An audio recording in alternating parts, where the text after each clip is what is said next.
Depuis la création de sa fondation, Elena avait reçu des menaces de la part de personnes qui ne voulaient pas qu'elle continue à aider les victimes d'abus et de violences. Mais elle n'avait jamais pris ces menaces au sérieux, pensant qu'elles étaient juste des bluffs. Cependant, un soir, alors qu'elle rentrait chez elle, Elena remarqua qu'elle était suivie par une voiture noire. Elle accéléra le pas, mais la voiture la suivait toujours. Elle commença à paniquer et appela la police pour demander de l'aide. La police arriva rapidement et Elena put se réfugier dans un endroit sûr. Mais elle savait que les menaces ne s'arrêteraient pas là. Elle devait prendre des mesures pour se protéger. Elena décida de changer son adresse et de prendre des précautions pour protéger son identité. Elle savait que les personnes qui la menaçaient étaient prêtes à tout pour la faire taire. Mais malgré les menaces, Elena refusa de se laisser intimider.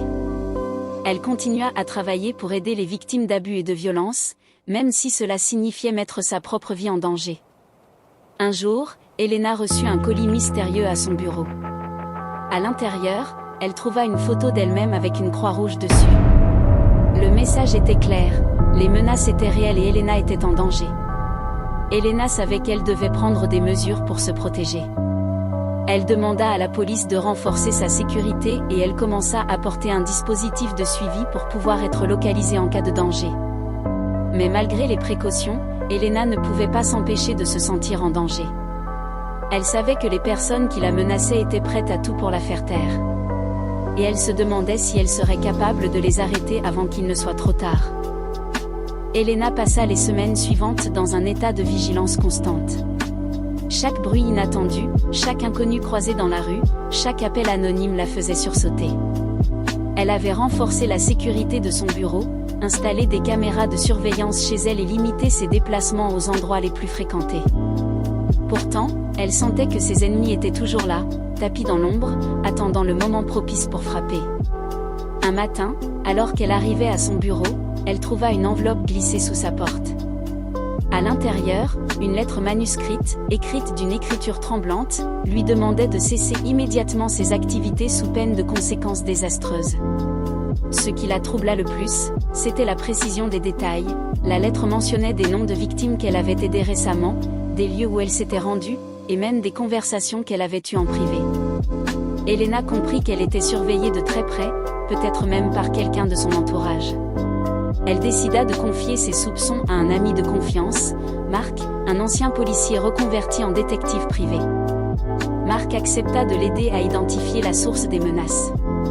Ensemble, ils commencèrent à passer au crible les dossiers de la fondation, à interroger discrètement les collaborateurs d'Elena et à analyser les enregistrements des caméras de sécurité. Chaque indice les rapprochait un peu plus de la vérité, mais chaque pas en avant semblait aussi les exposer davantage. Un soir, alors qu'Elena et Marc examinaient des fichiers dans son bureau, les lumières s'éteignirent brusquement. Le bâtiment entier fut plongé dans l'obscurité. Elena sentit son cœur battre à tout rompre tandis que Marc sortait une lampe torche et vérifiait les issues. Ils entendirent des pas dans le couloir, lents et méthodiques, se rapprochant inexorablement de la porte du bureau. Marc chuchota à Elena de se cacher tandis qu'il se préparait à faire face à l'intrus. La porte s'ouvrit lentement, et une silhouette encapuchonnée apparut dans l'encadrement. Marc bondit, mais l'intrus était rapide. Une lutte brève et intense s'ensuivit, jusqu'à ce que la silhouette parvienne à s'échapper, laissant derrière elle un objet étrange, une clé USB. Une fois les lumières revenues, Elena et Marc examinèrent le contenu de la clé. Ils y trouvèrent des fichiers cryptés, des enregistrements audio et des photos compromettantes, impliquant des personnalités influentes dans un réseau de corruption et d'abus. Elena réalisa que les menaces qu'elle recevait n'étaient pas seulement liées à son travail avec les victimes, mais aussi à des secrets bien plus sombres qu'elle avait involontairement effleurés. Désormais, elle savait qu'elle ne pouvait plus reculer. Les enjeux dépassaient sa propre sécurité. Elle devait dévoiler la vérité, peu importe les risques. Mais chaque pas vers la lumière semblait l'entraîner plus profondément dans l'ombre.